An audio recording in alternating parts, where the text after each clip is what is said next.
Some words are born from pain, others from hope. But the words that matter, the ones that carve themselves into your chest and refuse to leave, those are born from desperation. John Cena didn't just speak to crowds, he bled into microphones. These aren't just 5 quotes, these are 5 scars that became anthems. Quote 1. Never give up. 2002. John Cena is 25 and drowning. They call him the prototype, which sounds cool until you realize it means they haven't figured out what the hell to do with you yet. He's generic, forgettable, a walking pink slip waiting to happen. Behind the scenes, creative has nothing. Vince McMahon barely knows his name. And Cena? He can feel the clock ticking. That's when desperation becomes innovation. Halloween Havoc on a random SmackDown. Someone hands him a microphone, and instead of the scripted garbage they gave him, he starts rapping. Your boy John Cena, and I came to flow. Step up to me, boy, you bound to go. The crowd doesn't just react, they explode, and in that moment 3 words crystallize in his mind: never give up. Not because some writer handed them to him, because he just lived them. But here's what cuts deeper than any promo. Those 3 words weren't for the fans. They were for the kid with leukemia who wrote him a letter. They were for his father, who worked 3 jobs to keep the lights on. They were for every night he went to bed wondering if tomorrow was the day they'd tell him to pack his bags.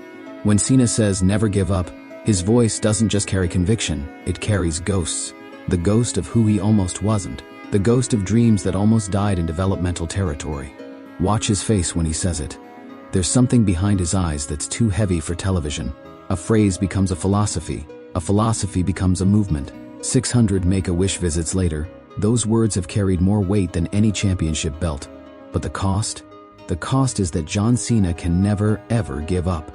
Not even when his marriage falls apart. Not even when his body breaks down. Not even when the crowd turns on him so viciously that grown men scream, "You suck," while children in Cena shirts stand beside them. Because if John Cena gives up, what happens to the kid who tattooed those words on his chest before chemo? That's not just pressure, that's purpose, and it's heavy as hell. Quote 2. You can't see me. Boston, 2003. Cena's in the ring with Kurt Angle, Olympic hero, technical machine, everything WWE traditionally loves. His little brother Dan is ringside, probably drunk, definitely loud. "Do the thing," Dan yells. "Wave your hand." It's stupid, it's playground-level taunting. But something about that moment, the crowd's energy, the lights, the feeling that this could be his moment, makes Cena throw his hand in front of his face. "You can't see me." The place goes insane. But here's the thing nobody talks about, that gesture. It's not new. Cena's been doing it his whole life. In high school, when bullies would try to make him invisible. In college, when coaches overlooked him. In OVW, when everyone said he'd never make it. That hand wave? It's not a taunt, it's a declaration of existence. You want to know what "you can't see me" really means? It means you don't know my story. You don't know about the nights I slept in my car because I couldn't afford rent. You don't know about the 40 rejection letters from other promotions.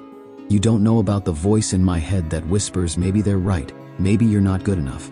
When John Cena waves his hand in front of his face, he's not just taunting his opponent, he's erasing every person who tried to erase him first. And maybe he's reminding himself that he's still here, still visible, still fighting to be seen. A throwaway moment becomes a movement. Suddenly, every underdog kid in America has a gesture, a way to tell the world, "You overlooked me, but I'm still here." But for Cena, the irony cuts deep. He created a phrase about being invisible and became the most visible man in sports entertainment. He told the world they couldn't see him, and then spent 15 years being impossible to miss. Sometimes getting what you want means losing who you were. And sometimes, late at night, John Cena probably wonders if being seen was worth becoming untouchable. Quote 3. The champ is here. April 3, 2005, Los Angeles. The Staples Center.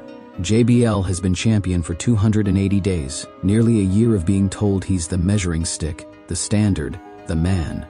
Cena's been climbing for 3 years, eating every no like it was breakfast, turning every closed door into kindling. The match ends, Cena's music hits. But there's this moment, this split second before he grabs the microphone, where you can see it in his face. Not relief, not celebration. Proof. The champ is here isn't an announcement. It's a reckoning. What nobody tells you about becoming champion is the loneliness. You're not just the face of the company, you're the answer to every question. Who's going to carry this storyline? Cena. Who's going to do this interview at 5 a.m.? Cena. Who's going to take the blame when ratings drop? Cena. When he says the champ is here, there's defiance in it. But there's also acceptance. Acceptance that his life just changed forever. That every day from now on, he'll wake up with a target on his back and a company on his shoulders. Champions don't just win titles, they carry them. And carrying something means you can never put it down, even when your arms are screaming. 17 world championships later, those words have echoed through decades. But here's what eats at legends: the fear that one day they won't be true anymore. That one day, someone will look at John Cena and say, the champ was here.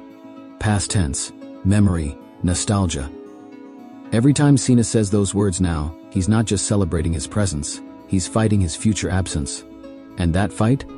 That's the real championship match. The one that never ends. Quote 4, I'm still here because you can't do your job. August 28, 2017, Raw. John Cena is 40 years old. In wrestling years, he's ancient. Roman Reigns is 32. The chosen one, the future. The guy Vince McMahon wants to be the next John Cena. But there's a problem: the crowd hates Roman. And they still love the man he's supposed to replace. So WWE does what WWE does. They script a confrontation. Except this time, Cena goes off script. I'm still here because you can't do your job. The words hang in the air like smoke after a gunshot. Roman's face changes. This isn't kayfabe anymore. This is real. What you're watching isn't just a promo. It's a eulogy. Cena's burying his own legacy in real time, using Roman as the shovel. Because here's the truth nobody wants to say: John Cena knows his time is ending. He can feel it in his knees, see it in the booking sheets, hear it in the whispers backstage. But he's not going gently.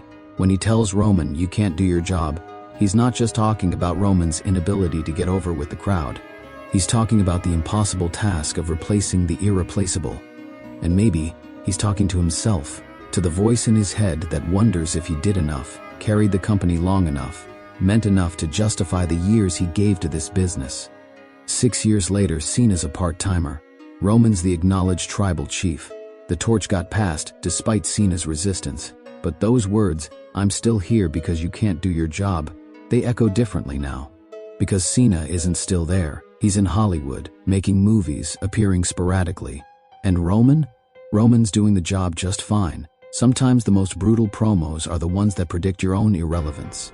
And sometimes, the hardest part about being right is being wrong about being right. Quote 5, I'm not the Undertaker, I'll show up.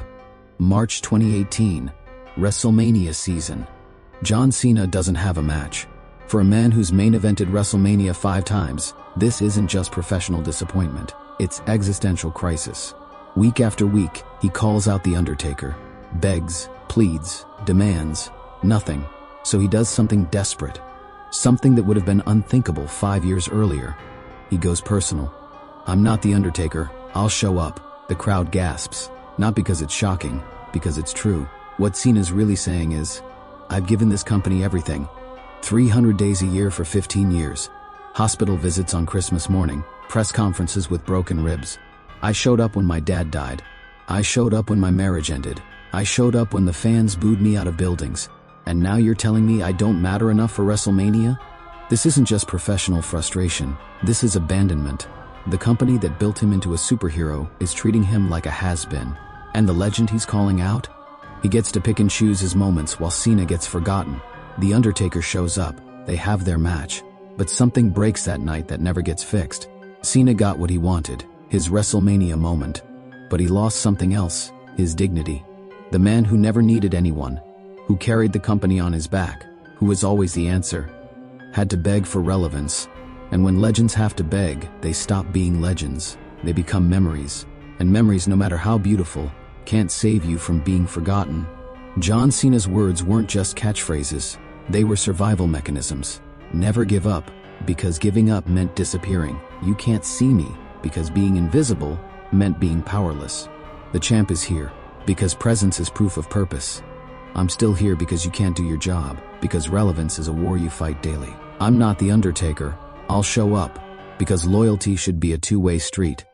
Every quote was a piece of his soul that he gave to microphones, hoping someone would understand. Some did, some didn't. But all of them, Every single word mattered. Because in wrestling, you're only as immortal as your last promo. And John Cena?